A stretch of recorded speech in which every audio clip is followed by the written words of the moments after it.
Yo, what is up, everybody? It's Riley's Redzone here, and in today's video, I'm going to be ranking the quarterbacks in the 2021 NFL Draft. Not just top 5, top 10, but I'm going to be covering 16 of them in depth, and then we'll also look at the rest of my ranking. So I'm looking at all the quarterbacks in this year's draft. I'm going to talk about their strengths, weaknesses, player comparisons, where I have them ranked, their measurables, a ton of great details, and also check the link in the description and in the comments for the spreadsheet that I made, that if you want my exact thoughts on every prospect, written up summaries, stats, what games I watched, make sure to click on that in the description. So with that being said, let's get right into it. I'm going to rank the quarterbacks in order, so going from 1 to the end. And number 1 is the obvious choice, Trevor Lawrence from Clemson. He's worth the first overall pick. He's a junior, 6'6", so he's pretty tall. He's only 21 years old. And his strengths are almost everything. He's ideal size, and he's very mobile for his size. We see a lot of tall quarterbacks not, being able to move, but he can definitely move very well and be a threat in the running game. His arm is strong. He's very good at just pocket awareness overall. And his accuracy is consistent all around as well. His only weakness is not really a huge weakness, but just every once in a while, he can make a risky play where he thinks he can fit it into a spot, and he isn't always able to. But this guy is unbelievable, almost no weaknesses. This is probably one of the most sure things we've seen in recent years. And so my comp for him is Andrew Luck, just because there is no quarterback in the league currently right now that really describes his play style. And I think Andrew Luck could be the closest thing we've seen in the last years, because he is a generational type prospect like Luck was. So as I mentioned, the value for him is the first overall pick. He's the best player in this year's class, and he is worth that number 1 pick. He's almost a perfect prospect. At number 2 is Zach Wilson from BYU. He's a junior, 6'3", decent size. And looking at his strengths, he has an incredible arm. There's some throws he makes that he can get the ball downfield with ease. His pocket awareness is also very good. He can get outside the pocket and make some amazing plays happen while he throws on the run. He makes some unbelievable plays, like maybe a Patrick Mahomes or Aaron Rodgers can do sometimes. And he's also amazing at the back shoulder throws, and he's overall pretty accurate. Now, his weaknesses is sometimes he can play a little bit of what I call hero ball, where basically he'll play every down as if it's a 4th down and 10. So sometimes he can get a little risky with the football, but with the amazing plays he makes, that's okay.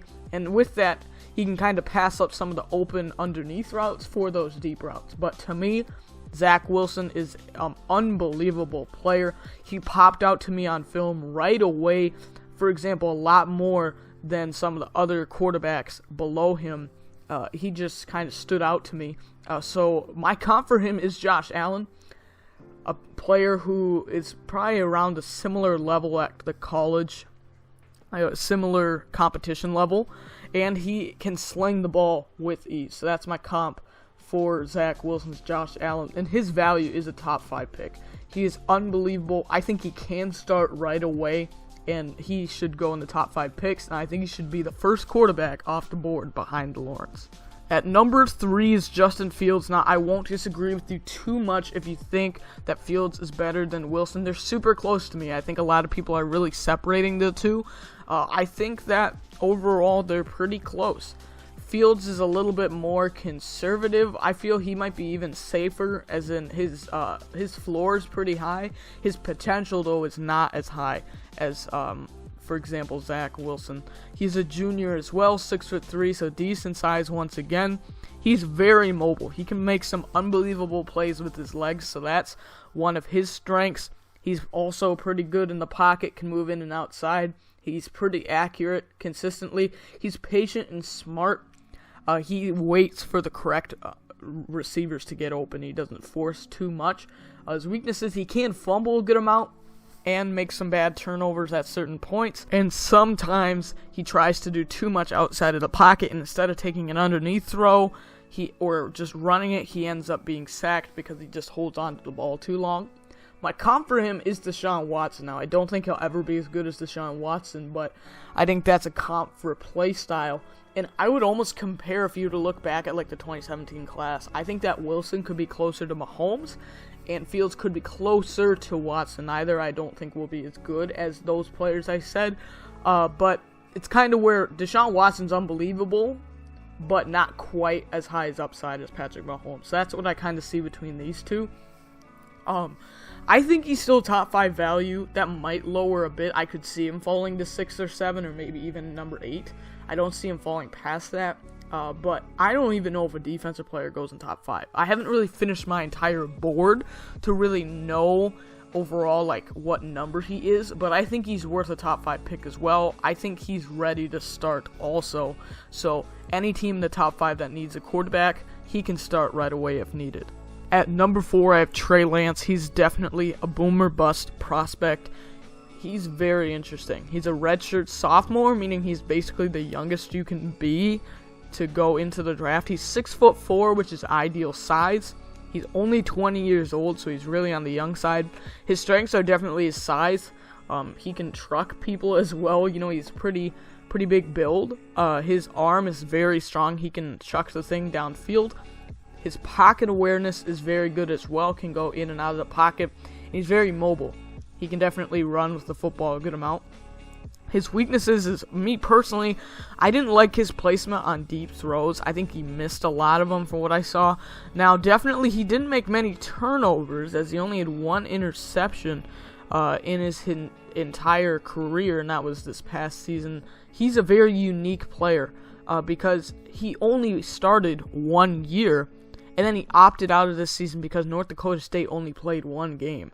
So he didn't throw an interception that year he started, but he didn't look quite as good in the game this past year, but that's understandable given he probably only had a few weeks to practice. So he's so unique, and I think also he can't hesitate some of these throws. Maybe throw the drag routes a little late or even behind the receiver. So I just think he kind of lacks anticipation for the routes. Throwing them when they're open, not throwing it before they're open. And his comp is Cam Newton. I think Cam Newton's a great example of a guy who maybe his arm isn't as strong now, but at one point he had a cannon, but it can be pretty inconsistent, but he can run the football very well. So I think that's a good comp for Trey Lance. My value for him now is a mid-first. He's gone up for me. But I do think he might be a little overrated by a lot of people. He probably will go in the top 10. I personally would not take him in the top 10, as if you pick him, he cannot start for your team right away. You're making a mistake if you put him out there. You're going to get a Josh Rosen situation if you do that. So, you basically need to let him sit. So, my value for him is a mid-first, and that's partly wise. You can't start him right away. But if you let him sit, he has very high potential. So, he's definitely the boom or bust player in this draft. At number 5 for me is Mac Jones. It's another player I might have lower than a lot of people. He has risen up my board since I made a video on him. He's a redshirt junior. He's very smart. He can break down defenses very well. He's very smart with the football as well. And what sells it for me of how good he is he is very good at positioning throws, where only his player can catch the ball. He's spectacular at that. He makes some throws and puts the ball in some crazy spots. And with that, he makes some really good back shoulder throws as well. His weaknesses don't really have anything to do with himself, but we just don't know. With his receivers are pretty much always open. I think honestly his receiving core he had was even better than maybe what Tua had at Alabama at certain points. And it's a lot of system reads. RPOs are definitely a part in the NFL game, but they don't really showcase your, ability to throw downfield or anything like that, because it's kind of preset reads. You look here, if you see this, you throw there. But my comp for him is Derek Carr, and this one definitely is, I think, a great example of who he is as a player, what his ceiling is, how good could he be. Derek Carr at one point was close to a top 10 quarterback, but he's kind of always between that 10 and 25 range. I could see that with Mac Jones. So I personally would take him late in the first round. He definitely has become a first-round player for me. I don't think I personally would take him in the top 15 or so picks, but he probably will be. So he definitely is rising up my board, but I probably have him a bit lower, at least value-wise, than other people do. But I just think his potential is not super high. And this year, I really value the potential of players, and I just don't see a whole ton with Mac Jones. He's a very safe pick, though. So if you're looking for a guy who most likely will not be a bust and will be consistent, then Mac Jones is your guy. At number 6 is Kyle Trask. He's a redshirt senior, 6'5". His value has definitely been going down recently. He has a strong arm, pretty good size as well, strong in the pocket, willing to take some hits. And his back shoulder throws as well are very good. Now his weaknesses, though, he processes things very slowly. He is slow by himself. He can get outside the pocket if needed, but can't really, make first downs with his legs. And he hesitates, just like I talked about with Trey Lance. He hesitates some throws as well. My comp for him is Nick Foles. That's very comparable with size, and I think, once again, this is another one, like Derek Carr for Mac Jones, that this explains who Kyle Trask can be.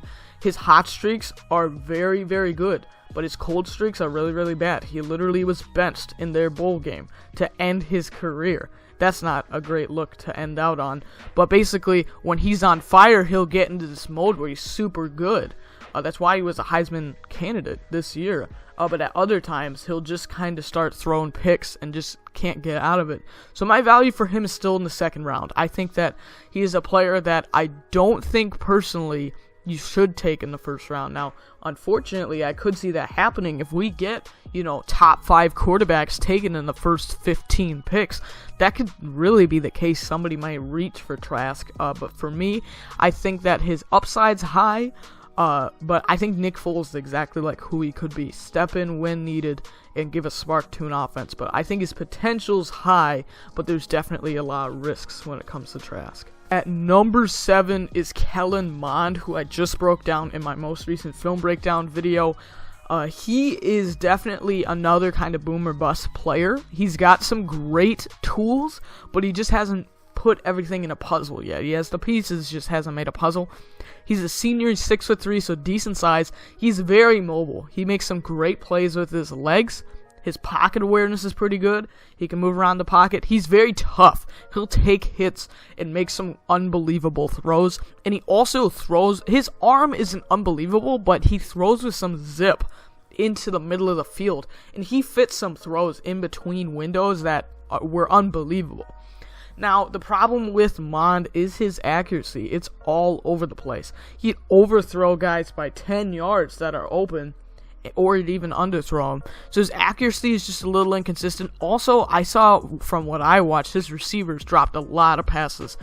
So I'll give him that benefit, but definitely needs to work on the accuracy. And I don't know whether accuracy is always a thing that can improve over time.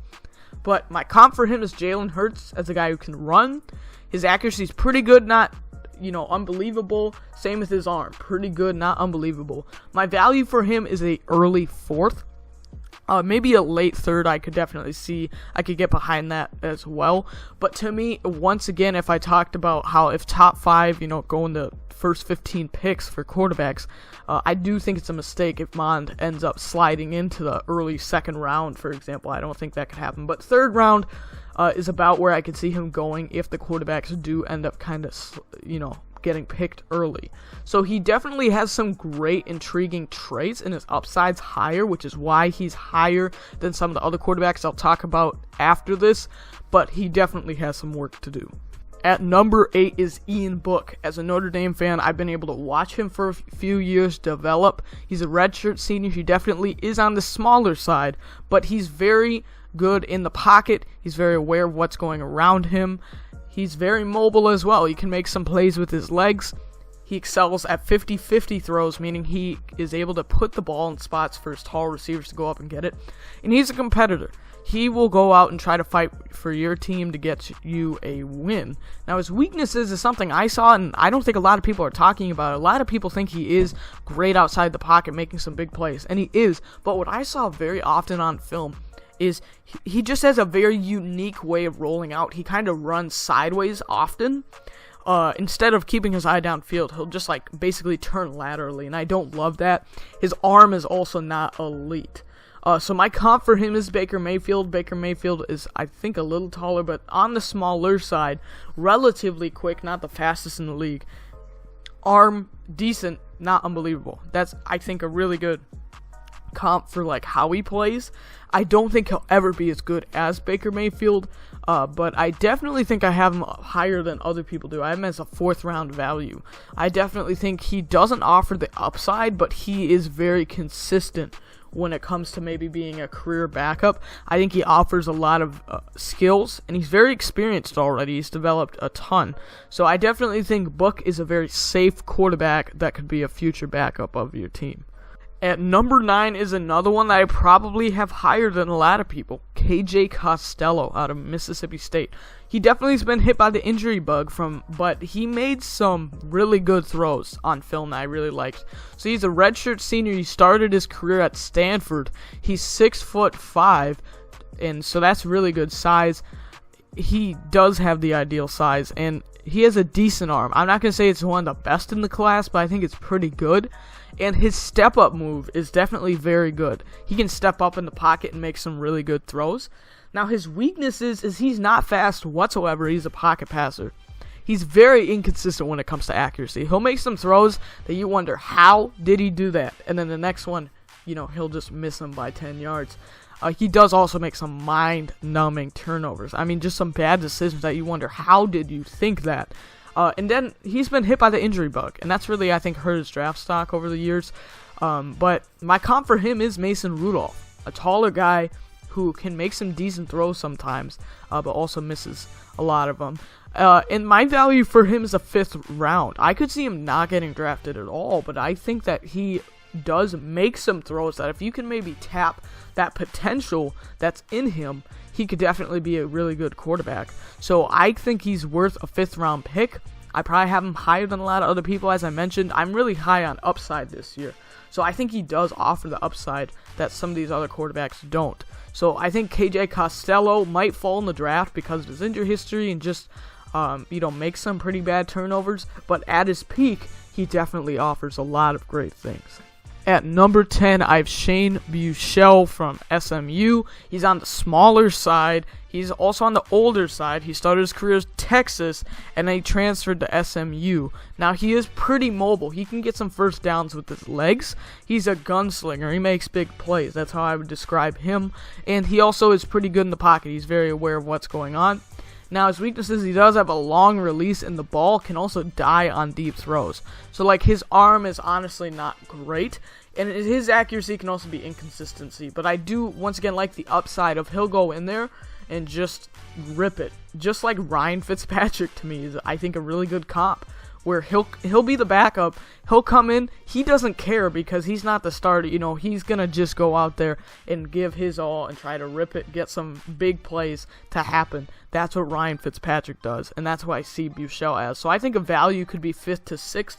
His upside is not as high as, I think, a Mond or a Costello, but he definitely is a gunslinger that has some potential to help your team out. So I would describe him as a gunslinger who's going to go in, try his best, and give a spark to an offense. At number 11 is we're back. Sam Ehlinger from Texas. Senior here. He's 22 years old. Looking at his strengths, he definitely can run very well. His pocket movement is also very good. He's just mobile overall, and I really like to see that. He has developed as well, and that's good to see from a quarterback. You want to see them improve. His weaknesses, though, his accuracy can be pretty inconsistent at times. He's got a decent arm. It's not unbelievable. It's just kind of there. And he can scramble early very often. He's kind of what I would describe as a running quarterback, not a quarterback that can run. He'll take off a little early quite often to me.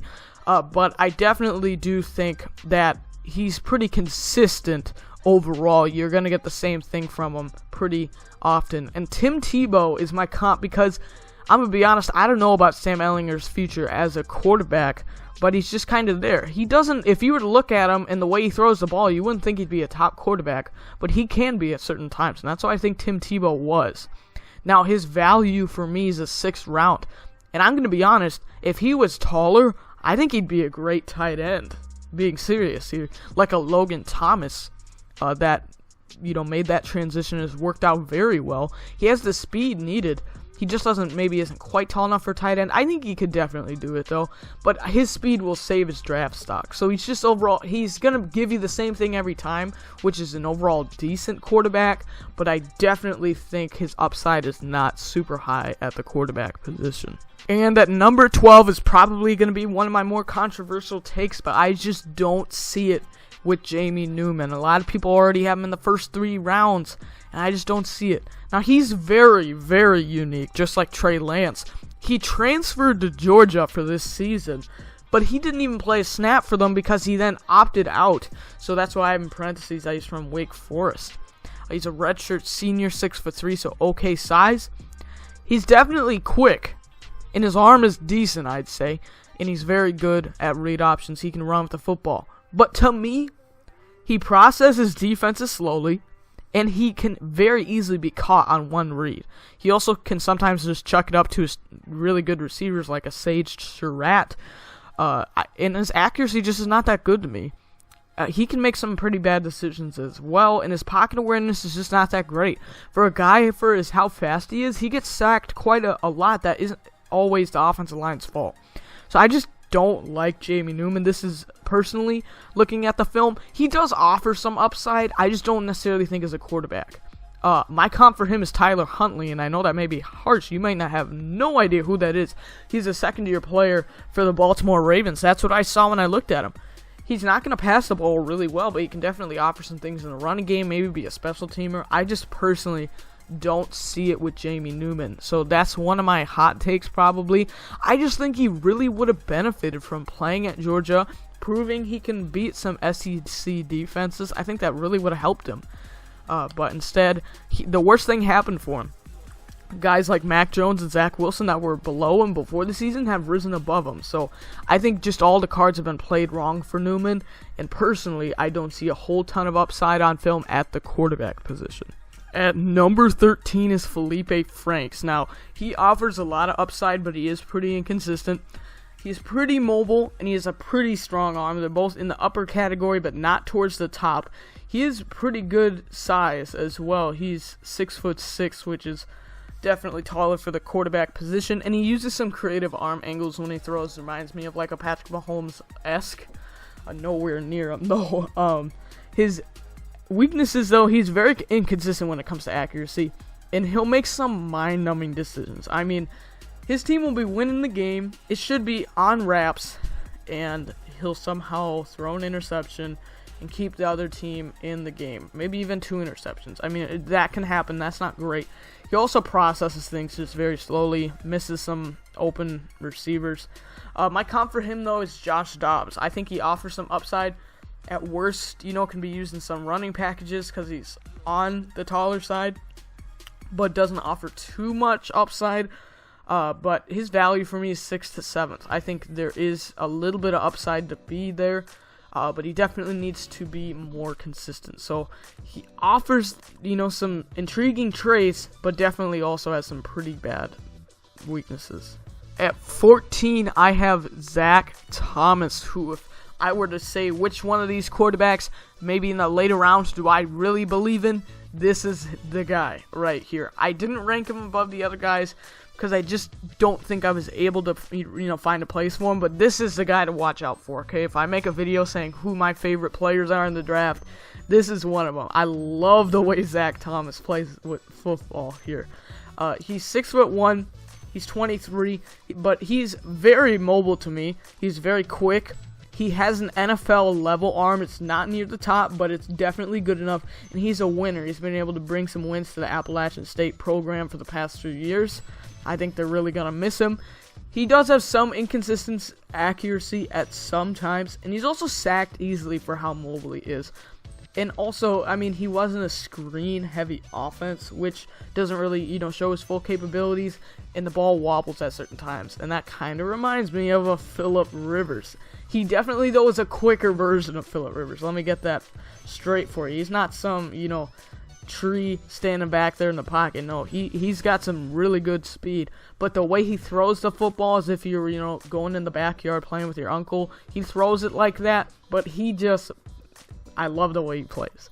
He fights every play, and just like Phillip Rivers did, I think that this guy has some potential. So I think he could be picked in the 6th or 7th round, and to me, whoever gets him actually is getting a possibly pretty good quarterback.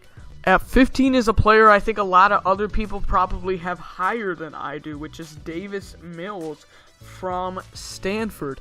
I just personally don't see the upside with Mills here. He's very consistent. He's 6'4", decent size. He's confident in the pocket. I like the way he throws the football.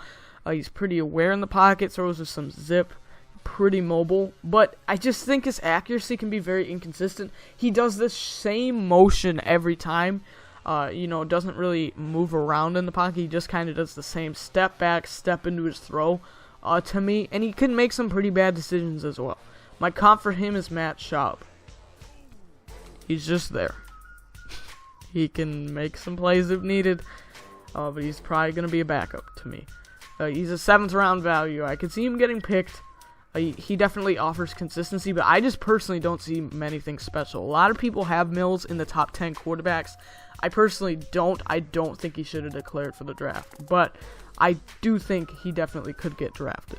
And to round it out is Brady White from Memphis, and to be honest, there is not much upside here. But he does offer experience. He's a redshirt senior, 6'3", decent size. He is accurate. He's already consistently accurate. He's relatively mobile. He can move around if needed. He also makes some great back shoulder throws, but his arm is nothing special. He's old for a rookie. He's going to be, it says 24 because that's when it will be at the draft, but he's going to be 25 by the time the season starts, and that is never going to be, what your franchise quarterback is. You're already missing out here on at least 3 or 4 years for some of the other players, we've seen recently. And also, the Memphis offense is just a very, screen space heavy scheme. I mean, we've seen how many good players they've had in the past few years. Darrell Henderson, Antonio Gibson, Anthony Miller. I mean, they've had some really good players there. So I just don't see the upside with White. Mitchell Trubisky is my comparison. He'll never even be as good as Trubisky, but just kind of he's relatively accurate, but just makes some weird decisions. His arm is not unbelievable. So my value for him is 7th free agent. Maybe, just maybe, I'd pick him up on my practice squad.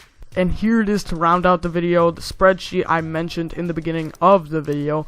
We've got on this page all the rankings from top to bottom. So let's quick talk about the guys I didn't talk about in the video itself. We've got Zach Smith from Tulsa. Definitely a decent arm, but very inconsistent accuracy. Still a project. Peyton Ramsey offers some experience, but I don't love its throwing motion. It almost looks like a shot put, if that makes sense. He just kind of lunges it forward with his arm, so I don't think he's making the most out of his arm strength. David Moore is the guy to keep an eye on. I might end up raising him if I see something good maybe at a pro day. He definitely has some potential. He's pretty fast, makes some very good throws with his arm. Brady Davis is hot and cold. His good throws are pretty good, and his bad ones are really bad. And then these last two, I'm confused on why they declared for the draft. Really, I just don't think they'll end up being drafted. Kevin Thompson and Noah Johnson. But as you can see on the bottom, we have all the prospects I talked about in this video. If you want to know more about Ian Book, here you go. If you want to know more about Trey Lance, or maybe it's Trevor Lawrence, or maybe it's Kyle Trask, all the way down to Brady White and Zach Wilson. You can look at all of these. I will say sorry if these pictures ever end up moving. These ones specifically, sometimes they shift up and down the spreadsheet for some reason. They don't move too bad, but that can happen sometimes. But if you want to look at stats from all the players, which games I watched to form my opinions, their measurables here, where my value and their NFL comparison is. We've got strength and weaknesses. We got another picture, and we have a summary in a description. We have that for all these quarterbacks. So if you want to know more and the most up-to-date opinions on any of the prospects, and if you want to know what I think of them, definitely check out the spreadsheet, which will be linked in the description. Thank you so much for watching, and I will see you in the next video.